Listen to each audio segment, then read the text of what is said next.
Butterfly Ring, Chapter 6. Follow through with your promises. With his cold tone that the Crown Prince couldn't rival in his best efforts, and an expression on his face that looks like it had been carved out on the surface of never-melting ice, the Emperor might look calm to outside observer, but every child can sense their parents' anger, and Prince Theseus is not exception. Back and shoulder stance to prevent him from outwardly flinching. He obediently ducks his head and says, "As you wish, your majesty."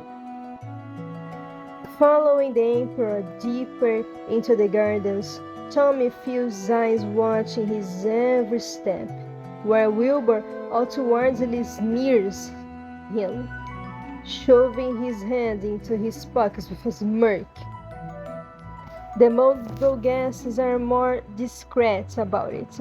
Glances from behind holding fans, whispers and murmurs briefly exchanged ear to ear. Tommy is used to dislike to the gold tilt of furniture in the palace and hollow of the winds in winter chimneys.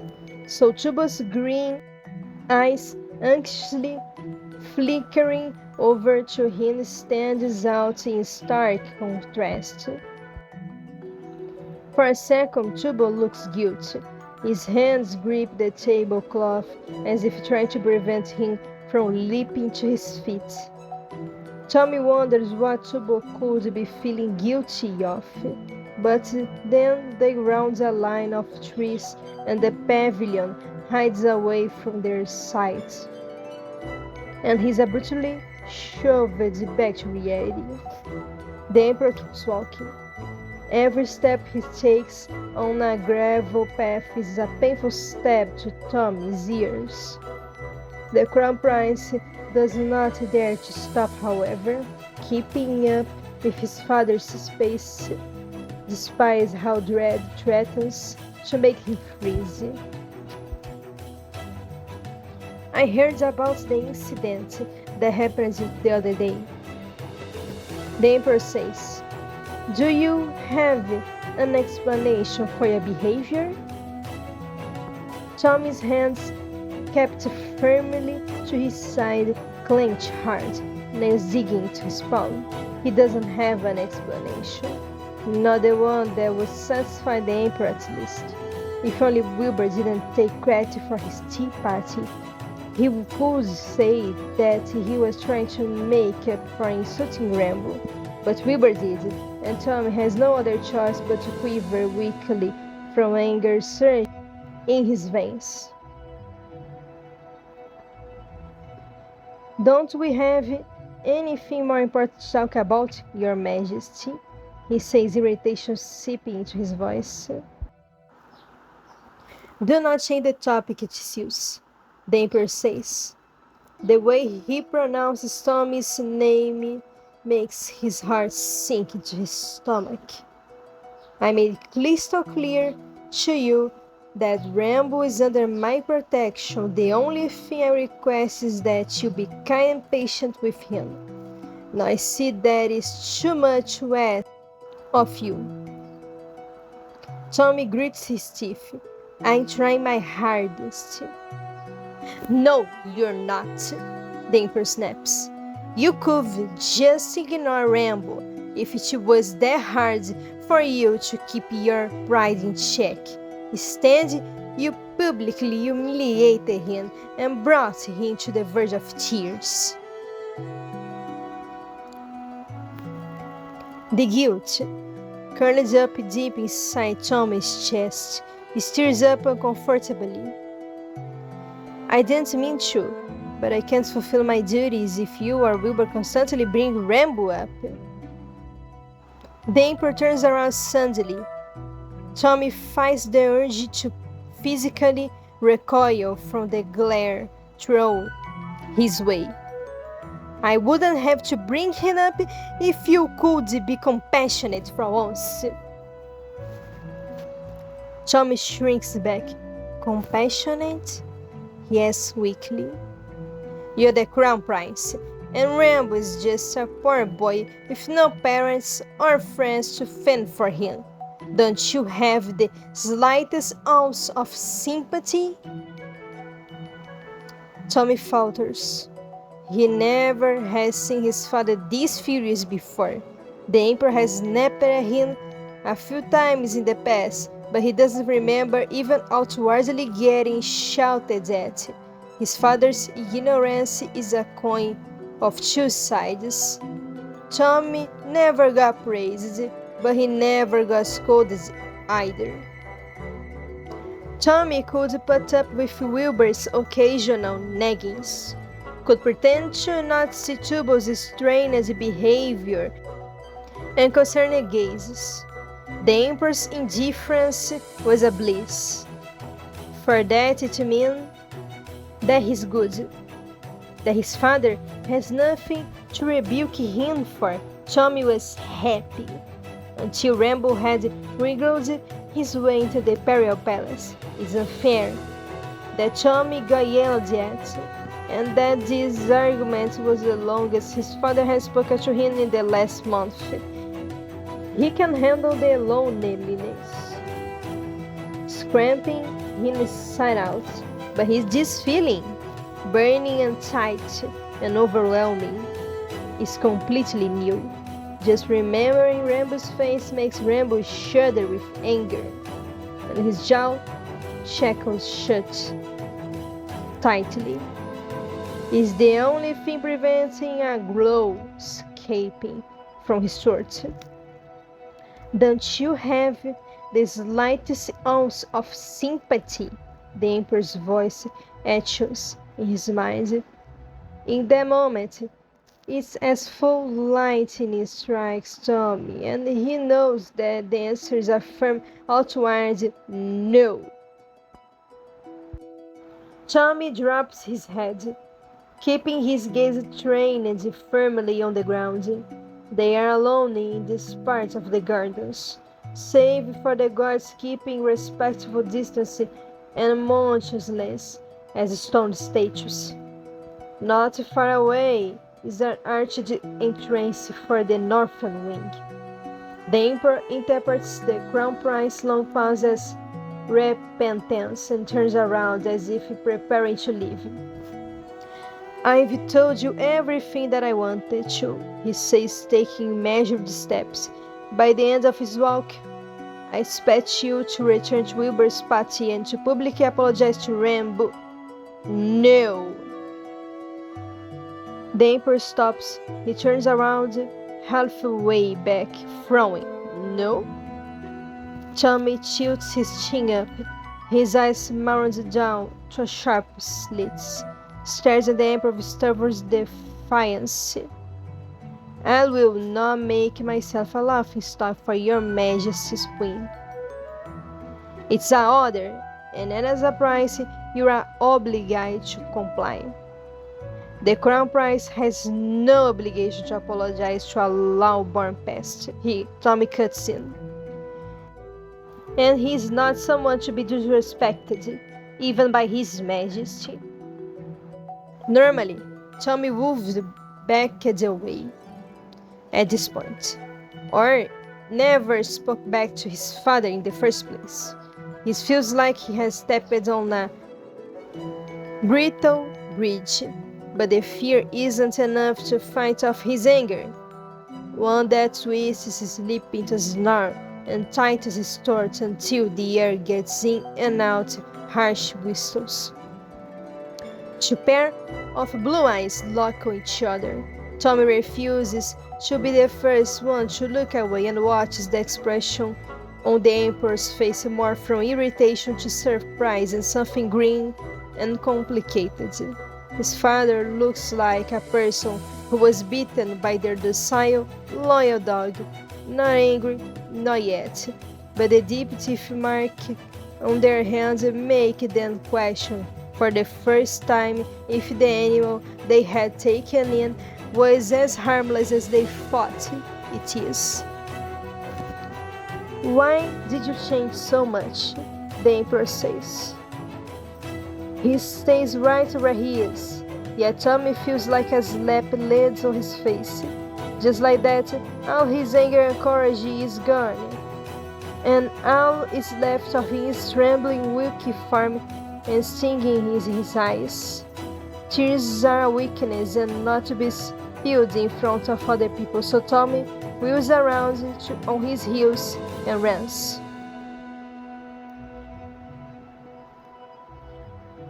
Deep in the palace gardens, there is a section that Tommy never brings other people to, hidden away from a stray glance with high walls of woven branches, thorny shrubs splattered with dull green leaves, singed soften and part slightly to let the crown prince through. In the clearing, a small building stands. It's an orangery, made from jewel-white tinted glass that looks almost orange in the light of the evening sun. Tommy has been visiting this place almost every other day for over 6 years now, but never has it become less painful to see a silhouette of a person moving inside. Straight, elegant stature, splendid dark clothes, and dark brows of a woman's eyes, all seems real. Up until he opens the door and finds the orangery empty. Empress Christine has commissioned the building. Tom isn't sure if even the emperor is aware of its existence, but as long as he remembers he was the only one Mother ever brought here, Tommy liked it that way, to have a little secret between them that Wilbur and Techno weren't included into. Over the years, Tommy will grow to have many secrets from his siblings, and they will no longer be fun to keep. But at the time, it made him feel special. The orangery used to bloom beautifully, a piece of rainforest encased in glass, with a fountain in the very center. Even in the harshest of winters, a complex pipe system with hot water, cleverly hidden under the ground and between the trees, keeps the plants warm. Among giant green leaves and vines, colorful wings flutter. Blue morpho butterflies were the first one in the orangery, but through the years, several other species were added, and Tommy was taught how to care and look after each one. He once asked his mother why she loves butterflies so much. The question had taken her by a surprise. A big orange monarch sitting on her index finger was carefully placed back on a flower. Picking up the robes, she sat down with Tommy on the ledge of the fountain and pulled him into a careful hug. "You're my favorite butterfly," she smiles, brushing a hand through his soft curls. "You always say that." "Because it's true. I don't think I look like a butterfly." Tommy screamed, trying to get comfortable and settle down with his cheek pressed to his mother's neck, his head tucked under her chin. He was 10 at the time, but he felt like a toddler again, warped up safely in her warm arms. Nothing else in the world mattered as he closed his eyes and concentrated on slow rises and falls of her chest. "That reminds me of home," she then added, so quiet that the boy wouldn't hear it if her lips weren't just above his ear. Tommy knew for a fact that none of these butterflies inhabited the empire, but it was when the empress was already not in good health, always pale and tired, so he wrote it off as haziness of her mind. The memory of them sitting together in a comfortable silence, interrupted only by the murmur of the fountain and flutter of butterfly wings, was one of the last happy ones that Tommy had. The Empress soon had become too weak to move around the palace on her own. It was always either sleeping or resting in her bedroom. Sometimes the three princes were allowed to visit. Techno would bring a book to read it to her out loud, or Wilbur strummed his guitar to help her fall asleep on the days when her chest pains got the worst. On that fateful day, the Emperor had come to escort them personally. The terrible helplessness in his eyes would haunt Tommy's nightmares for years to come. It was the expression of a man knowing that his children would be left without a mother. All four of them entered the bedroom tenderly. The heavy blue curtains were closed, and in darkness, only stirred by the trembling light of candles.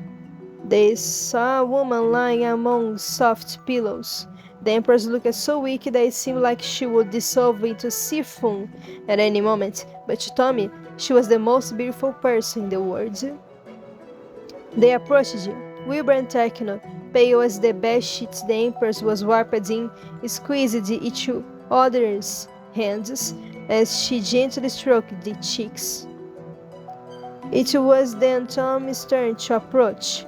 Despite her weakness, with the Emperor's help, she was able to push herself up into a half-sit position, but the pressed a kiss to Tommy's head and murmured quite enough for him to be the only one to hear. "The garden is yours now. Can you promise me to take good care of it, Butterfly?" His voice wavering, his lips trembling. Tommy says, "I promise." The Empress passed away that night, and the first few days after, Tommy spent in a weird haze. It was both a blessing and a curse that he couldn't remember anything from the funeral, except for one brief second where his gaze focused on Wilbur's face, empty and pained. It made something twist in Tommy's gut. He always knew when something wasn't right with Wilbur, and that internal voice was screaming his ear off. At the time, Tommy felt that his brother was scared of his newfound responsibilities. Wilbur was the crown prince after all, and with the Emperor's death, the Empire and their father would need him more than ever. That night, Wilbur ran from the palace, nothing but a bag of coins on his pocket. He bought a horse in the capital, Outskirts, and left the city before dawn came. In 2 days, he reached the closest seaport, found a ship that was about to sail to a different continent, and convinced the captain to take him aboard. The ship never reached its destination, however, and was caught in a storm several days later. No one from the crew survived the crash except for Wilbur, and his weak but still breathing body washed up to the shores of Lemberg, the southernmost town in the empire, where it was found by a young woman named Sally. The story of how a runaway prince fell in love with a musician will inspire a lot of ballads. True, and not so much. They will be sung in the taverns and shared in front of traveler campfires. None of it will happen for a long while, however. At the time, the only thing that people knew was that the span of 3 days the empire lost both its empress and its crown prince. Techno wouldn't stop searching for Wilbur for years to come, but the emperor couldn't afford the luxury of believing in the best outcome. The empire needed a heir.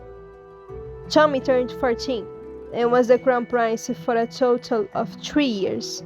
When Wilbur returned to the capital, a woman with bright red hair was by his side and a toddler in his arms. He had expected a tear welcome, a tight hand and forgiveness, and he received it. from every remaining member of his family except from Princess. When they finally met, the boy might as well have been a nice one.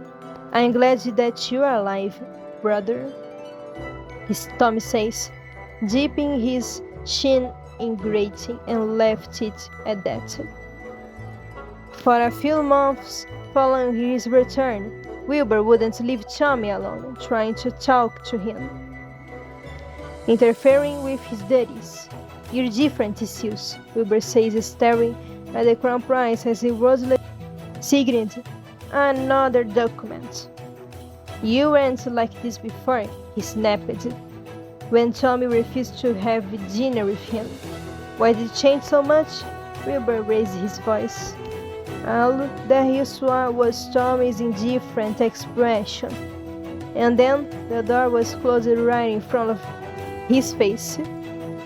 What he didn't see was the tears glinting in the crown prince's eyes, and how he waited, beating on his hand to stifle out the sobs, until Wilbur stomped away, before he allowed himself to break down in an empty room. And then something wakes Tommy up. It takes a minute to slowly blink for him to start making sense of where he is. Marble under his arms is cold and sucking out the remains of warmth in his body, and his limbs feel stiff from where he fell asleep. Leaning on the fountain, Tommy merely moves his legs, stretching them to one side, and his muscles already scream at him to stop. Tommy isn't sure how long he has been sitting here before he fell asleep. It couldn't have happened so long ago. When he touched his cheek, a fresh tear stains his fingers.